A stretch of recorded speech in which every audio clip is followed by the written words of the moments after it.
Looking back, their love story was both royal and implausible. She was the daughter of King George VI. He was the nephew of a deposed king of Greece. Her family owned majestic castles. His family was living in exile. Her father helped rally Britain over the Germans in World War II. His sisters had connections to the Nazi Party. Also, they were cousins, distant, but still cousins. But when they strolled out of Westminster Abbey in 1947 as husband and wife, Princess Elizabeth II and Prince Philip, who died Friday at 99, embarked on a love story for the ages. Married for nearly 74 years, their royal matrimony weathered her unexpectedly early ascension to queen, after which his Royal Navy career took a back seat to her duties as head of state, her weekly audiences with prime ministers, the gilded life of the sovereign. Though the popular Netflix show The Crown portrayed Prince Philip as unhappy in those early days, the truth is that Prince Philip took on the unlikely role of champion to his wife and became both mother and father to their children, allowing the Queen to deal with the requirements of her position, according to royal biographer Ingrid Stewart's 2018 book on their marriage. Even after 7 decades, Stewart wrote, the Queen's face lights up when Philip enters a room. The first time they remember laying eyes on each other was in 1939. She was 13, prim and proper.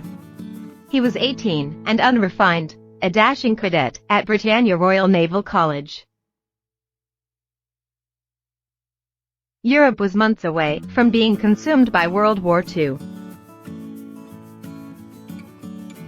Margaret Rhodes, the Queen's cousin, wrote in her 2011 autobiography, The Final Courtesy, that Elizabeth was truly in love from the very beginning. During the war, the two exchanged letters. Philip served in the Royal Navy while she was shuffled from palace to palace as Britain was being bombed. She eventually was settled with her younger sister, Margaret, at Windsor Castle. Marion Crawford, who served as their governess, wrote in her memoir, The Little Princesses, that Elizabeth was smitten with Philip's arresting blue eyes and Viking good looks. But they waited until after the war to get engaged. When the crowds cheered their wedding at Westminster Abbey in 1947, neither of them expected she would be crowned queen anytime soon.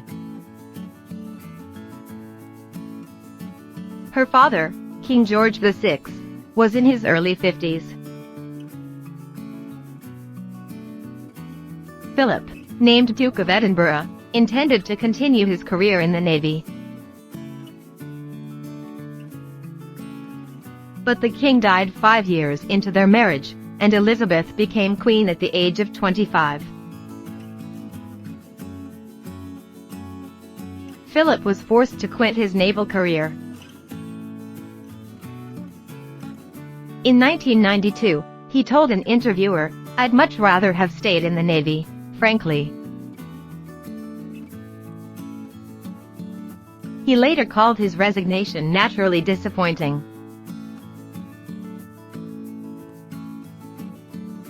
By many accounts, there was real tension in the marriage, and The Crown strongly hints that Philip was a serial cheater. But he and Elizabeth endured, traveling the world together and producing 4 children, 8 grandchildren, and 10 great-grandchildren. According to Tatler, which chronicles the lives of the British royals. He teased her in private, calling her a Lilibet and sausage. Or sometimes, just darling. Early in their marriage, Philip often took on the role of homemaker while his wife attended official events. According to Philippe's book, Prince Philip, The Turbulent Early Life of the Man Who Married Queen Elizabeth II.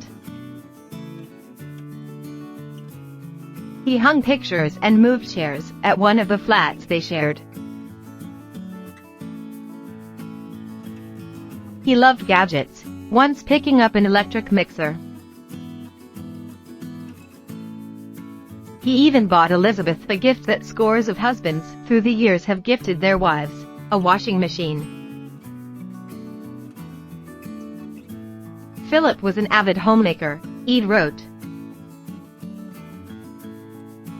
But he was also a frustrated one. Philip did not like all the formality.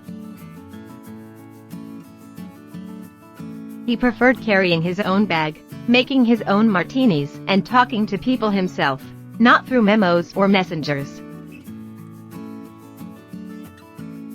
While he yearned to have his old military career back, royal observers have written, Philip eventually came to enjoy his role as Elizabeth's sidekick.